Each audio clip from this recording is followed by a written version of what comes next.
everybody, and welcome back to Crime on the Clarkfork, the true crime podcast where I tell you about big crimes that happen in small places, with each case having occurred in areas with populations of 15,000 or less. My name is Mackenzie Spence, and I'm your host. If this is your first time here, go back one episode to listen to part 1, or you may be a bit confused as we jump into this episode. I am just going to take a second here to apologize once again for going AWOL for a little bit. Especially on a cliffhanger with a 2-part episode. I'm so sorry.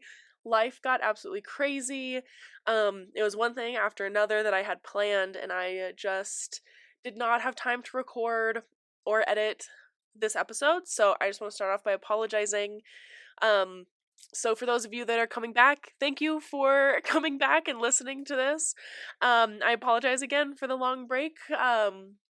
I wish I could say it'll never happen again, but, with my life, I never know. So I just am going to try my hardest to get out an episode every other week, like I had promised in the past.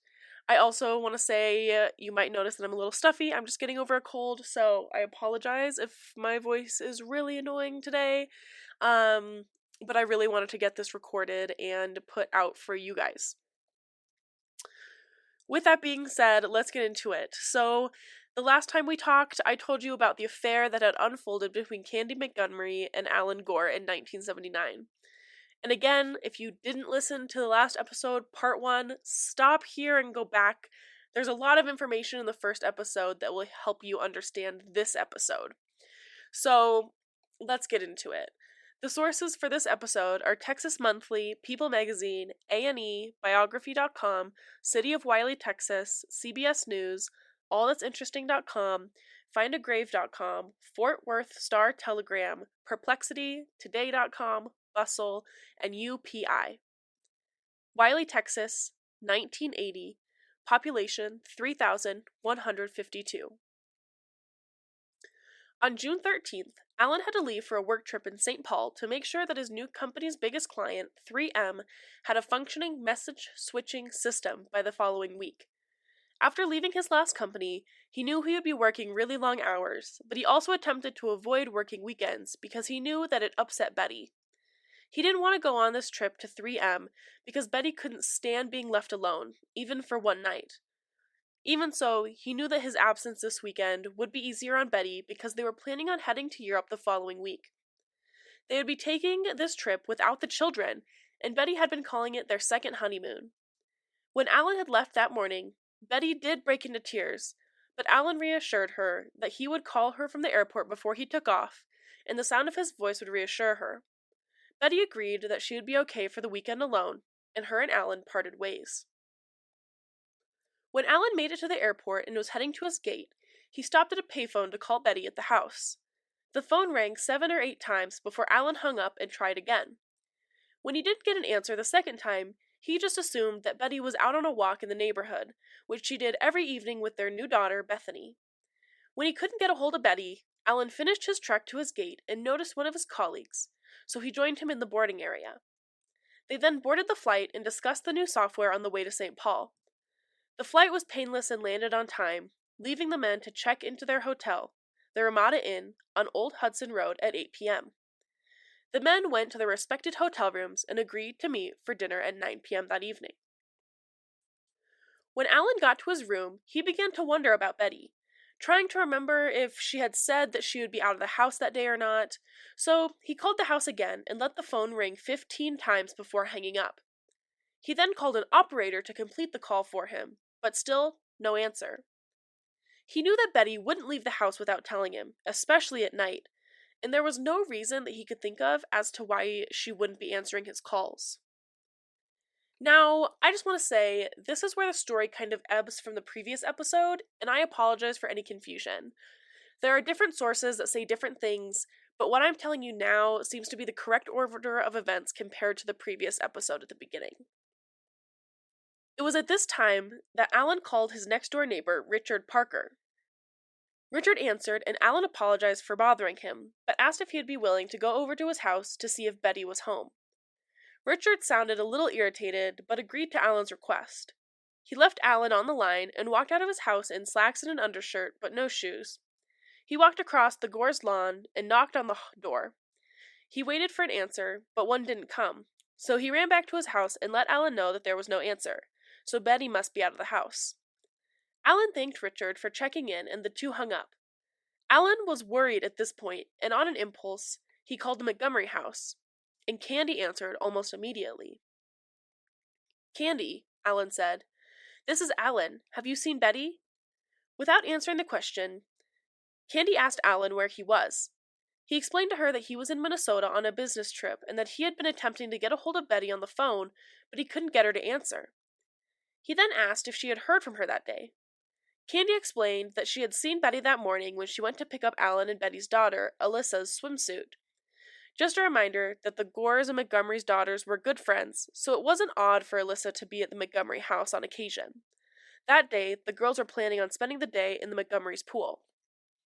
Alan then asked Candy if Betty seemed all right when she had seen her earlier, and Candy told Alan that it seemed as if she was in a hurry for Candy to leave their house. Alan continued asking Candy questions, including if she knew where Betty may be, but Candy said she didn't know. Alan was incredibly worried at this point, because he knew that Betty wouldn't go out this late at night because it scared her, especially alone. Hearing the worry in his voice, Candy assured Alan that she didn't think anything was wrong, but went through their interaction with her earlier that day. She recalled that, when she went to pick up Alyssa's swimsuit, Betty was sewing and they talked shortly. Betty gave Candy some peppermints for Alyssa because Alyssa wouldn't put her head under water unless she got a peppermint afterwards. Candy said she then took the peppermints from Betty and left. Alan asked if Alyssa was at Candy's house now, and Candy told him that she was, and she was spending the night there for a sleepover. Alan asked to speak to his daughter, and during this conversation, he asked Alyssa if her mom had said anything about going out that night, but Alyssa didn't remember her saying anything. With that, Alan told Alyssa good night and to be good for the Montgomerys. Alyssa gave the phone back to Candy, and Candy told Alan that she would be more than happy to go and check on Betty, but Alan told her that it would be okay and he would call Richard back. With that, the two hung up. By this time, it was nearing the 9 o'clock meeting time with his colleagues for dinner, so Alan went downstairs and went to a nearby restaurant. He got back to his room around 10 p.m. and attempted to call Betty again. He knew it would be way past her regular bedtime, which made him hopeful that she would answer the phone, as she would definitely be home at that point. He let the phone ring, but again, no answer from Betty. At this point, he decided to call Richard again. Richard answered his phone, and Alan once again apologized to him for calling so late, but asked if he would be able to see if Betty's car was in the garage. Richard, once again, traipsed across his lawn to the chain link that separated the property and looked into the Gore's garage. He could see that Betty's car was in the garage and that the garage door was open with the light on. Richard walked back to his house and picked up the phone, where Alan had been waiting. He told Alan that Betty's car was indeed in the garage, but that the garage door was open and that the light was on as well, but there was no sign of the family's second car. Alan found this very strange, especially with how careful and anxious Betty was about being home alone. He automatically assumed that there was an emergency with the baby, so he thanked Richard and hung up the hotel phone. He immediately called the Plano Hospital and Wylie police to see if they had received a call from Betty, but they had never even heard of Betty Gore. At this point, his mind was spinning out of control, so he called the only person who he knew would have a calm head and a sympathetic ear, Candy Montgomery.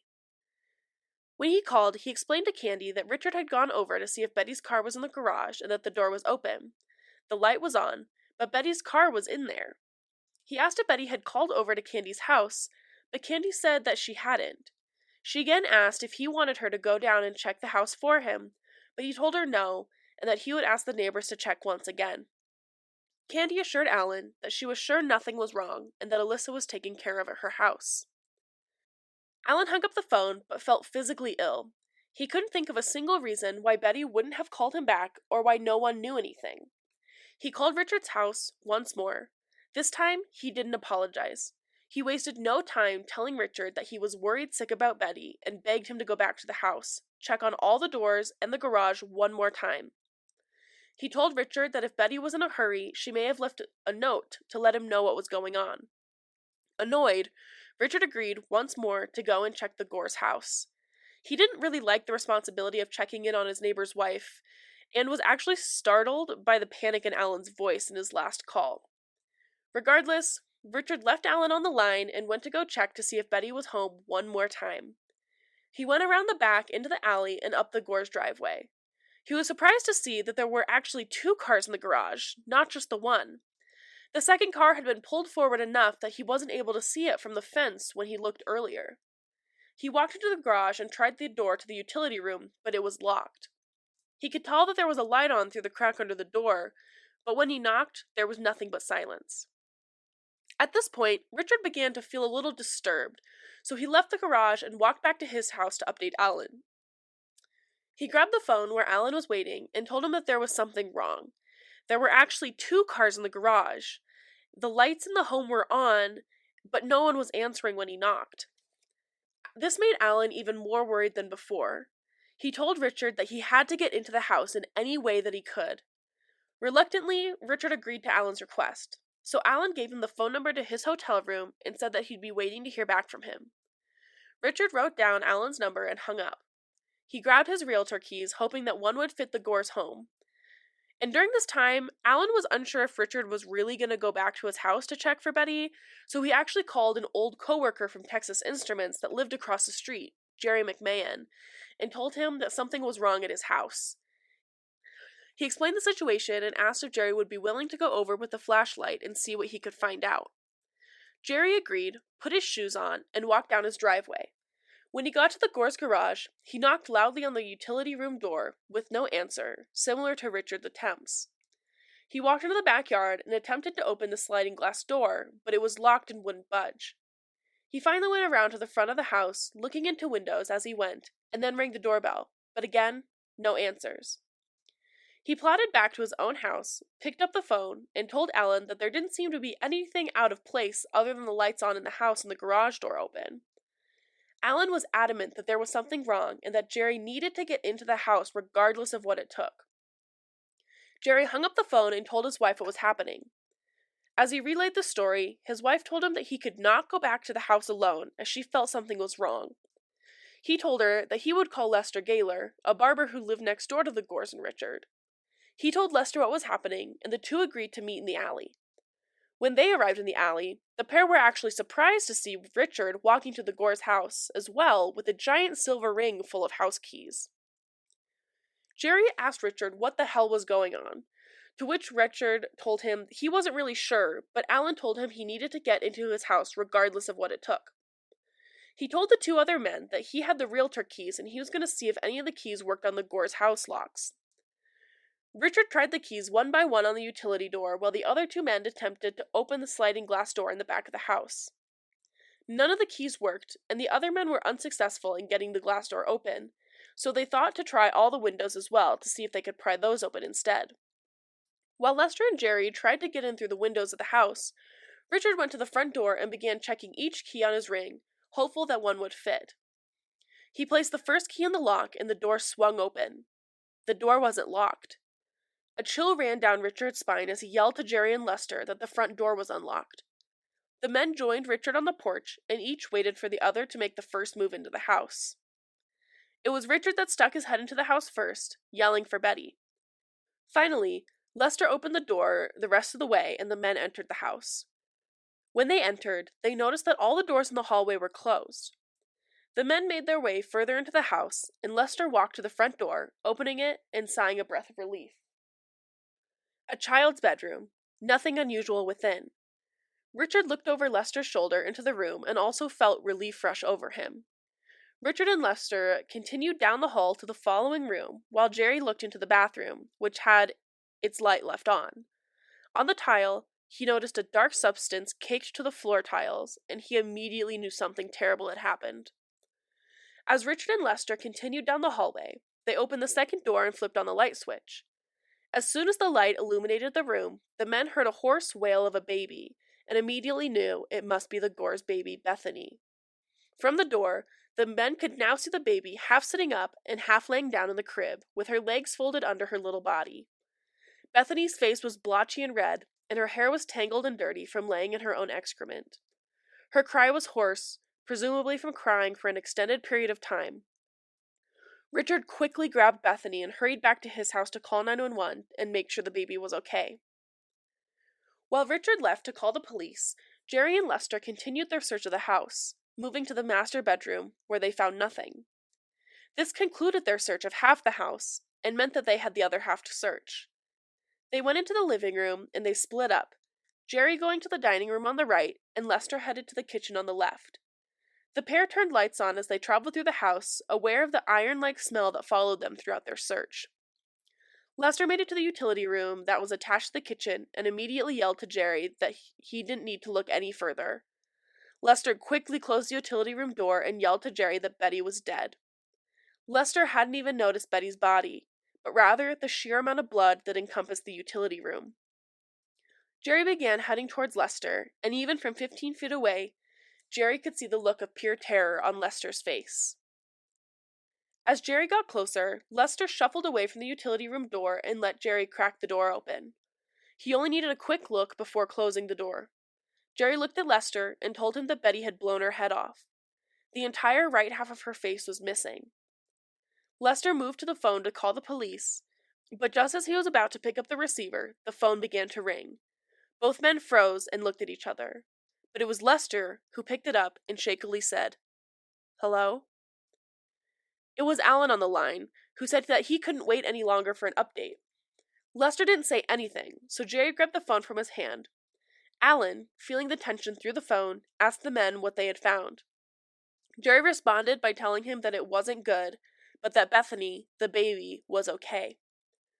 Alan retorted asking about Betty, to which Jerry didn't have anything to say, so he simply told Alan that he wasn't sure what happened, but it looks like she had been shot.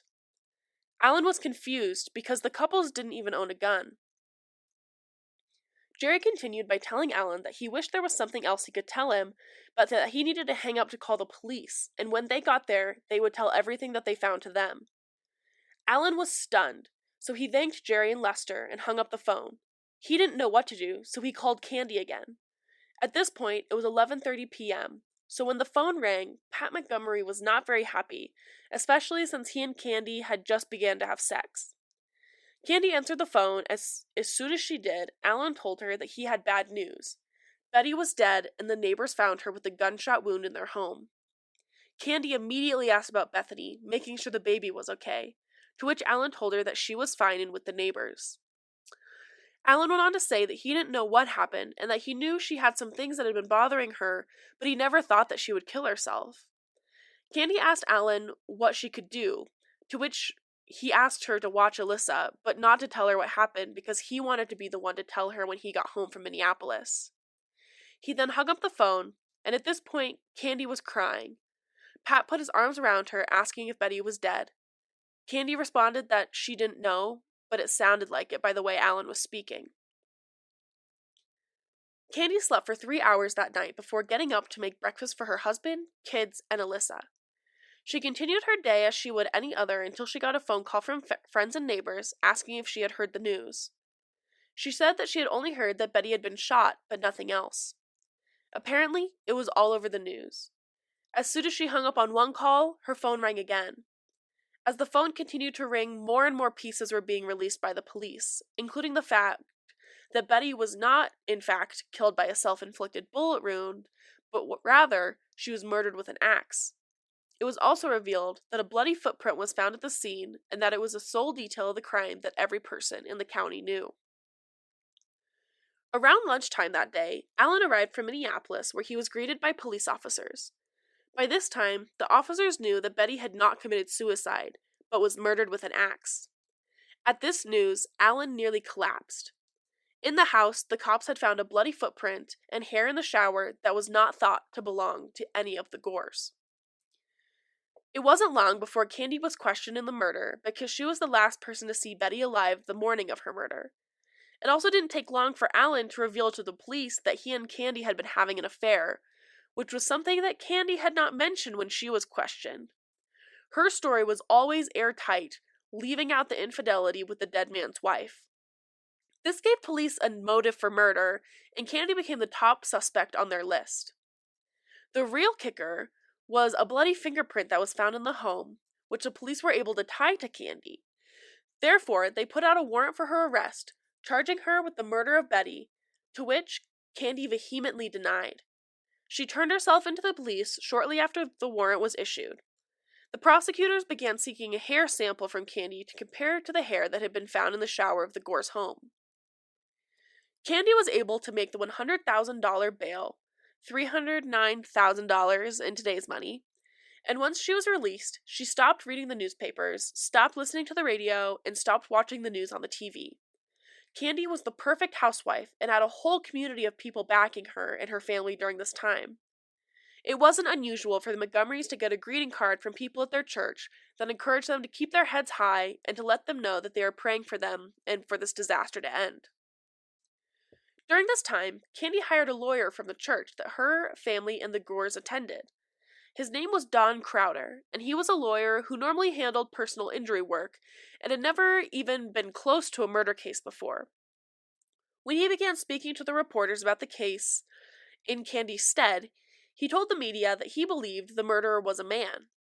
As he began to look into the case, he knew that he was going to need more from Candy, possibly prying out information that she didn't know was in her mind from their last interaction with Betty. He requested the aid of a Houston psychiatrist, Dr. Fred Fasten. Fasten was not a fan of courtroom work as he thought it brought bad PR his way, but when Crowder explained the case, Fasten was intrigued, so he agreed to meet with Candy and Crowder once for a diagnosis. Candy and Crowder flew to Houston to meet Dr. Fasten. After this initial meeting, Dr. Fasten was hooked on the case and decided that he wanted to try and break into Candy's memory by using hypnosis. 2 weeks after the initial appointment, Candy returned to Houston for the hypnosis treatment along with one of Crowder's associates, Elaine Carpenter. During these 2 weeks, Candy had actually begun to seem more and more detached and almost numb. When Dr. Fasten came into the waiting area and ushered Candy back, she seemed even more detached than she had when they entered the building. Carpenter waited in the lobby, and after 2 hours, there was still no word from the doctor or Candy. Becoming antsy, Carpenter began pacing back and forth in the lobby. Well, that was, until she heard a shrill shriek coming from the treatment area. She then heard a low-pitched moaning coming from the office. She wasn't able to tell if the noises were coming from Candy or someone else, but they didn't seem to stop. In the confines of the office, Fasten began the appointment by talking with Candy about the hypnotism process. He told her that she would have to be completely open and level during this interview, and if she thought she couldn't be, the appointment would be over. Candy assured Dr. Fasten that she was ready for the appointment and was willing to be open with him about the day of Betty's death. The two began talking about the morning of Friday, June 13th. Candy opened up to Dr. Fasten about everything that had happened the morning of the 13th, more than she had told Crowder or Pat. Once Dr. Fasten believed that he had won Candy's trust, it was time for the hypnosis to begin. Candy was incredibly susceptible to hypnosis. She went under quickly and the trance was deep. Fasten began by asking Candy what had happened in Betty's home that day, but Candy was not answering him. He continued to pry and finally asked what thoughts were going through her head. Candy responded with one word: hate. Dr. Fasten continued to pry feelings and thoughts out of the hypnotized Candy, and finally, Candy was able to verbalize that she hated Betty because she had ruined her life. Getting somewhere, Dr. Fasten asked Candy to go back in time to the day of Betty's murder, when she last saw her. It was revealed that Betty had pushed Candy when she went to pick up Alyssa's swimsuit, and this made Candy upset and in her trance said, "I won't let her hit me again. I don't want him. She can't do this to me." Dr. Fasten asked her to go back to the first time she ever remembers being mad. And Candy talked about the time when she was 4 and she lost a race to Johnny. She was so mad that she threw a jar against a pump. Her mother took her to the hospital. When Dr. Fasten asked Candy what her mother said to her, all Candy could say was, "Shh." She also said that she was afraid and wanted to scream. Dr. Fasten told Candy that she was allowed to scream all she wanted, but Candy was reluctant, so he counted to 3 and told her to kick and scream all she wants. When he got to 3, Candy screamed and screamed. As soon as she stopped, Fasten decided it was time to take her out of the hypnotic trance. He knew it would take more appointments to get to the end of Candy's childhood trauma, but he had found the reason behind Candy's rage. Before the murder trial, for which Candy was the main suspect, she attended 3 additional hypnosis sessions with Dr. Fassum. In October 1980, after months of claiming that Candy was innocent, her lawyer surprised the court by saying that Candy was pleading self-defense for the murder of Betty Gore. On the day of the trial, Candy wore a loose-fitting blue dress, her hair was short and wavy, and she adorned a wool sweater over her shoulders. She had been coached by Crowder before she took the witness stand, but even with coaching, Candy was less than a model witness.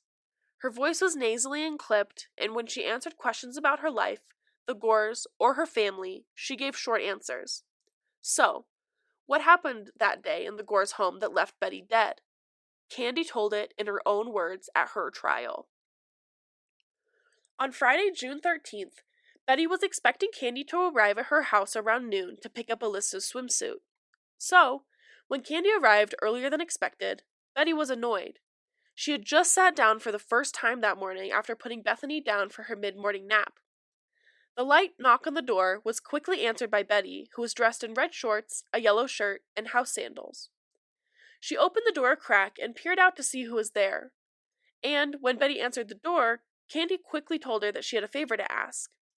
She explained that the girls wanted to go to the movies and that evening after her swimming lessons, so she thought, to save Betty the trip, she would come and grab Alyssa's swimsuit. Betty agreed that it would make sense for Candy to do so, especially if the girls were going to be together that night as well. It was also one less thing that Betty had on her plate for the day. Betty invited Candy into her house and they both walked into the living room. Betty turned off the television where she had been watching the Phil Donahue show and asked Candy if she wanted a cup of coffee. Hers was still half full from earlier in the morning. Candy declined and asked where Bethany was.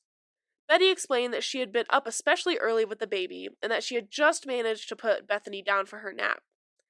Candy frowned and told Betty that it was too bad because she wanted to play with her before leaving.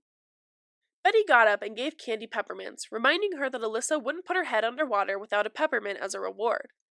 Candy took the candies and agreed to use them to incentivize Alyssa later that day. The two continued their small talk, and eventually, Candy looked at her watch and told Betty that she needed to head out, but reminded her that she needed Alyssa's bathing suit for that afternoon's swimming lessons. Betty didn't get up from her chair, but instead looked at Candy and point-blank asked if she was having an affair with Alan. Candy, stunned by the accusation, said of course they weren't having an affair. She answered a little too quickly for Betty, who then said, "But you did, didn't you?" At this point, Candy didn't see the point in lying to Betty, so she admitted that the two had had an affair, but it had been a long time ago. Betty said nothing, so Candy asked if Alan had told her. Betty didn't respond to her question, but rather got up from her chair and told Candy to wait a minute. She walked into the utility room and out of sight of Candy. Candy wondered how long Betty had known about their affair and started to panic because she couldn't think of anything to say to Betty. After a couple of seconds, Betty reappeared in the utility closet doorway with an axe in her hand. Betty looked at Candy and told her to never see her husband again. It wasn't a request, it was an order. Candy, shocked by Betty, told her that it was probably a good idea for Candy to go get Alyssa and bring her home. But Betty told her to keep her for the night and drop her off at the following day as planned. She didn't want this to ruin her daughter's time with her friend. Betty laid the axe against the wall and told Candy that she would go and get a towel for Alyssa and told Candy to go to the utility room to grab her swimsuit off the washing machine. Candy went to the utility room and grabbed Alyssa's swimming suit, and Betty appeared in the room behind her with the towel. This time, her face was full of pain rather than rage. She reminded Candy to not forget the peppermints for Alyssa and dropped a few into Candy's bag with the swimming suit and the towel. When Candy looked up at Betty again, she felt a twinge of regret for all the pain that she had caused her, so she touched Betty's arm and told her that she was sorry for everything. This broke something in Betty. Her rage erupted, and she grabbed the axe from where it was resting and shoved Candy back into the utility room. She rushed into the room and screamed at Candy that she could not have Alan. She screamed that she was pregnant again and she couldn't have him this time. Candy put her hands on the axe and begged Betty to stop. She told Betty that she didn't want Alan. Betty told Candy that she had to kill her. The two grappled for control of the axe, and Betty managed to hit the flat side of the axe blade against Candy's head. This caused Candy to take a step further into the utility room, grabbing her head and coming away with blood on her hands. Betty raised the axe above her head as if she was going to hit Candy with one powerful blow of the axe, but Candy let out a scream from the top of her lungs and jumped into a cabinet, which knocked everything onto the floor. Betty missed Candy entirely and landed on the linoleum floor, bounced, and cut a gash into Candy's toe. Candy grabbed the blade at this point, her fear turning into pure rage. When she grabbed the blade, Betty began wiggling the handle to try and get it out of her grip, but Candy was not letting go. Since she wasn't letting go, Betty started kicking at Candy's legs and kneeing her in the thighs. When Candy was still not letting go of the axe, Betty tried to get better leverage on the handle and eventually bit Candy's hand to try and get her to let go. But Candy used this as an opportunity to gain control of the situation. She was able to knock Betty off balance and throw her into the freezer, with her feet slipping on the linoleum floor. As Betty attempted to get up from the floor, Candy took the axe, lifted it high above her head, and brought it down onto Betty's head. The blow caused a popping noise, and blood began gushing out of Betty's head. Candy immediately dropped the axe and took a step back. Betty slumped forward, but was still conscious enough to try and get to her feet. Candy was terrified that she had killed Betty, so took off into the living room. She reached the front door, but Betty was right behind her and slammed her body into the door. Betty had the axe again, but she was weak from the loss of blood and the wound to her head. Candy began to cry and asked Betty to let her go, but Betty told her that she couldn't do that. Candy grabbed the axe from Betty, and the women began the dance of fighting for the axe again. While doing this, Betty's head continued to drip blood on the linoleum floor, making it slick. At one point, Betty bumped against the freezer again and lost her grip, so Candy attempted to leave the utility room through the garage, but Betty managed to get in her way and hit the lock to the door, which would explain why the door to the utility room was locked when the men attempted to make entry to the house. The women tussled for the axe for some time, slipping and sliding in Betty's blood that had made its way to the floor. Eventually, Betty got control of the axe, and Candy bit her to let her go, saying that she didn't want Alan, and at this point, all Betty did was put her finger to her lips and whispered, "Shh." Candy grabbed the axe, jerked it from Betty's hands, as if the women were in a game of tug-of-war. Eventually, Betty's hand slipped due to the blood on the axe handle. She lunged towards Candy, but Candy raised the axe with all of the might she could muster and brought it down with all the force her adrenaline allowed. She continued to hit Betty with the axe 39 more times, for a total of 41 hits. 40 of these hits happened while Betty was still alive. There was no remorse for the actions that Candy partook in. Her psyche had broken at the moment Betty put her fingers to her lips and said, "Shh." Candy hit Betty with the axe to the point of exhaustion, and only at that time did she stop. Now, all of this was said in front of the courtroom, jury, and judge. The story seemed rehearsed. Candy's voice was monotone through most of the recollection. Her lawyer, Crowder, continued his questioning, asking Candy if, when she went to the Gore house that morning, did she mean to kill Betty with the axe? Candy replied, no. He then asked if she killed Betty with an axe, to which she replied, yes. The murder weapon was in the courtroom at this time, so Crowder picked the axe up and asked her if it was the axe that she used to kill Betty. Candy asked him not to make her look at it, but Crowder continued, asking her again if it was the axe that she used to kill Betty. Candy simply said, don't. When she realized that Crowder wasn't going to let her go without an answer, she finally said yes, so he would take the axe away. After this, Crowder asked Candy to walk through the rest of her day and the cover-up that occurred after Betty's murder, so I'll get into that now. After Candy hit Betty with the axe 41 times, she walked to the Gore's bathroom and took a shower, throwing her clothes in the washing machine to clean them of any blood. When she got out of the shower, she grabbed her clothes, put them on wet, and left the Gore's house. Her foot was still bleeding when she got to her car and placed the key in the ignition. Her jeans were soaked and reeked of fabric softener. She wondered why her pants were wet and why her toe throbbed, but she made up the excuse that she stubbed her toe on the storm door at home. She made her way back to her house and pulled into the garage. She immediately went upstairs to her and Pat's room, took off her jeans and blouse. She cleaned her wound on her toe and tightly wrapped a Band-Aid around it, reminding herself that she stubbed it on the storm door. She then went downstairs and put her shirt in the sink, pouring detergent on it and starting the water. She left it in the sink to soak and went back upstairs to find another pair of blue jeans that matched the pair she had on that morning. She showered again and washed her hair, and this is when she noticed that she had a small cut on the right side of her forehead, right at the hairline. When she got out of the shower, she attempted to bandage the wound, but her hair kept the bandage from sticking, so she gave up. She then put on the new pair of blue jeans that matched the older pair, wrung out her blouse and threw it in the dryer, and then threw her soiled jeans in the washing machine. When her shirt was finished drying, she took it out of the dryer and thought that it was good luck that the shirt was burgundy. Finally, she took off her rubber sandals that she had been wearing that day and replaced them with a pair of blue tennis shoes. She laced them up rather tightly to keep pressure on her bandaged toe and headed out to pick up her kids and Alyssa from the church. By the time she had made it to the church, the children's puppet show was nearly over. She ran into one of her church friends, Barbara, who she apologized to for her late appearance. She explained that she had got caught up talking to Betty when picking up Alyssa's swimsuit. She then stated that she had a couple more errands to run but didn't notice that her watch had stopped, so she didn't even have time to run into the store to grab what she needed. So she went directly to the church, which we all know is a lie. After this interaction, Candy headed to the church classroom to check on the kids, but was cognizant that she wasn't limping due to her toe. She walked into an empty room with a mirror and dabbed a piece of tissue at the wound on her head. When she left the church with the kids, one of the women leaving at the same time noticed something odd. Candy was wearing tennis shoes, which she never did in the summer. She was always seen donning her rubber sandals, but the women didn't think much else of this. The rest of the evening went by in a blur for Candy. The kids kept her busy, and at one point she called Pat to let him know that Alyssa was going to the movies with the family that evening. She even relayed the lie that she had told her friend Barbara at the church earlier that day about losing track of time with Betty and then her watch dying, possibly trying to make this a reality in her brain as well. Pat just mumbled recognition of the story as he was anxious about some computer runs he had to do for Texas Instruments.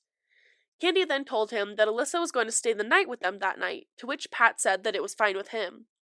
She then asked him if he knew where Alan was working, which caught Pat by surprise. He told her that he didn't know, but asked why she asked.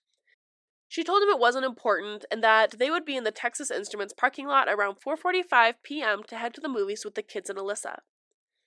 At the Gore house that day, the phone rang, but was not picked up. No one came or went, and the mailman came by with a box to drop off, but no one answered the door when he rang. The only proof of life in the house was a muffled baby cry. In the yard, the Gore's 2 Cocker Spaniels walked nervously, whimpering and howling, confused or frightened, who knows. The following day, when Candy was receiving the phone calls from her friends and neighbors talking to her about Betty's death being a suicide, she thought it was perfect. The scene of the crime looked like a suicide with a gun, so everything was okay because it actually happened with a gun. When it was determined that it was not a gun, but in fact an axe that killed Betty, Candy went to her closet, grabbed her rubber sandals, went out to grab the hedge trimmers, and rendered the sandals unrecognizable before discarding the heap of rubber into her outside trash can. She continued to cover up as much as she could, including adding stories to what she did the day of Betty's death that were not true, but she told herself enough to make them seem true. After Crowder went over what Candy did to avoid detection, the court took a recess. After that 10-minute break was up, O'Connell, the prosecution attorney, began. He knew that Candy was smart, attractive, and direct. She handled herself very well on the witness stand. He attempted to find cracks in Candy's story. He asked her to repeat what had happened in the utility room, but with less detail than she had used before. Unfortunately for him, there were no discrepancies between the 2 accounts from Candy. She did include small details that only the killer would know, such as the location of the peppermint bowl. O'Connell then moved his questions back and forth from the murder to a close friend's divorce and then back to the cover-up. He then moved on to emphasize that Candy murdered Betty and then left a 1-year-old Bethany alone in the house for hours and hours, pointing out that Candy prided herself on her role as a mother. He also pointed out that Candy repeatedly lied to her friends about what happened that day. But after that, he abruptly stopped, and the judge told him that he could stand down. Candy's testimony stopped on a Friday, and by the following Wednesday, the jury heard the final arguments. They went to deliberate and reached a decision the same day. Candy Montgomery was found not guilty, and she served no jail time for Betty's murder. The verdict from the jury left many upset and outraged, feeling as if Candy had gotten away with the brutal crime.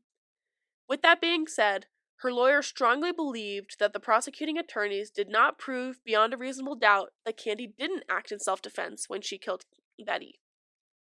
So, Candy walked free back in 1980 after brutally killing Betty. But where is she now? According to public records, Candy obtained a therapist license in Georgia in 1996 under her maiden name, Candace Wheeler. Beyond that, not much is known. The house on 410 Dogwood Drive in Wylie, Texas, where Betty was brutally murdered, has sold at least 6 times since the murder took place in 1980. The 3-bedroom home that was built in 1974 has been remodeled and has a different flow than it did before. In 2022, Hulu and HBO Max released a crime drama series that highlighted the murder, which has caused people to begin driving by the house and taking photos of the property. As for Bethany and Alyssa, Betty's children, Alan lost custody of both of them to Betty's parents not long after the murder. They moved to Kansas, where Alyssa still lives with her family. Alyssa earned an accounting degree from Kansas State University and currently works in the oil and energy industry for Koch Engineering Solutions as a business controller. Bethany graduated from Wichita State University with a teaching degree, following the steps of her mother. She now lives in Las Vegas and works as an assistant principal. In December 2013, Bethany had her first child and named her Betty in honor of her mother. She also happened to be born on the same day as well. As for Alan, he remarried within 4 years of the murder. He does seem to be in contact with his daughters, repairing their relationship that was broken after he lost custody of them. But that's all that's known. And that's the story of the brutal murder of Betty Gore. I hope you liked this episode, and as always, please give me 5 stars on Spotify and Apple Podcasts, as well as a review on Apple Podcasts. Again, as always, I'm always looking for cases to cover, so if you have a case suggestion, please visit the link in the show's Instagram page at Crime on the Clarkfork. I also post pictures from the cases I cover on that Instagram page, so if you go give that a quick follow, you can see pictures from the case as well as pictures of everyone that is involved in the cases. This week I will be posting the house that it happened in, as well as some pictures of Betty and her family. I, again, hope you enjoyed this episode. I am sorry once again for it taking so long for this part 2 to come out. But with that being said, I will catch you next time for more big crime in small places.